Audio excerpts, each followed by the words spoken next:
If all of this feels familiar, that's because it is. India has danced this grim duet with Pakistan far too many times. Every time there's an attack like this, Pakistan pulls out its tired old playbook. Deny, deflect, blame India, invoke Kashmir, and call for dialogue. And when pressure builds, Islamabad reaches for the usual script. Lashkar-e-Toiba? Never heard of it. Jaish-e-Mohammed doesn't exist at all. But this time the mask slipped, and it slipped a little too far. Pakistan's National Security Council met yesterday. They did not call for calm. They did not condemn the attack. They decided on tit for tat. And after that, there was a press conference. That's where Pakistan's true colors came out. Their foreign minister was addressing the media, a man called Ishaq Dar. And this is what he had to say. Those who carried out attacks in Jammu and Kashmir's Pahalgam district on 22nd April might be freedom fighters. He called the terrorists freedom fighters, not extremists, not even non-state actors, just straight up freedom fighters. Usually calling the slaughter of unarmed civilians an act of freedom would be political suicide, but in Pakistan it was just another Thursday. Because for decades, they've done the same thing. First, they fund and train terrorists, then they unleash them into Indian territory, and finally they wash their hands off the blood with conspiracy theories. And it's like one such statement was not bad enough, because Pakistan doubled down on it. Their defense minister, Wagah Asif, gave an interview to Sky News. And there are a few points that stand out. First, he thinks India staged it.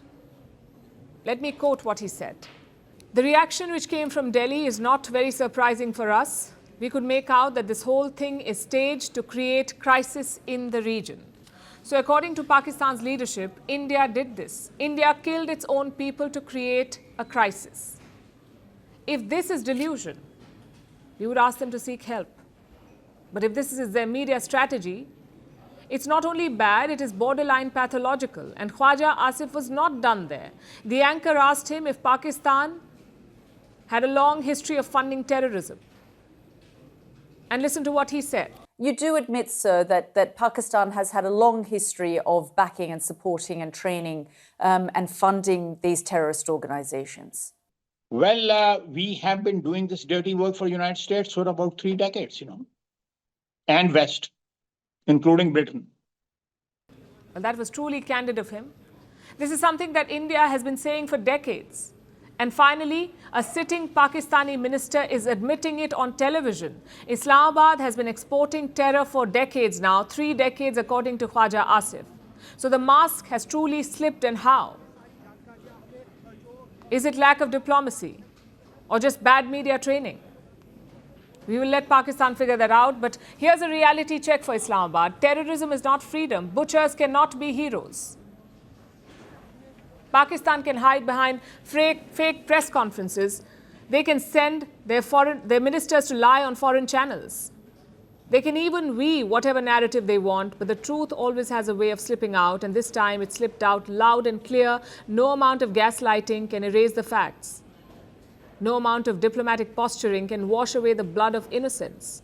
So here is the bottom line. You can call them freedom fighters, but the world sees them for what they are, for who they are, terrorists. And sooner or later, even your allies will begin to see it. Pakistan can keep rehearsing the same old script. But India has read it enough times to know how it ends. It is finally time the world catches up. Greeting you with aloha and namaste. I love India. Presence, occupation of a territory by another country pertains to India, what we saw in Kashmir.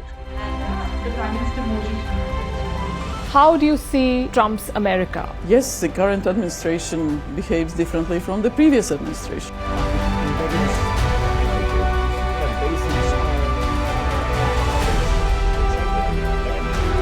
Are you saying that there are foreign powers who are trying to bring down the current government in Syria? Exactly. Iran, maybe Russia too.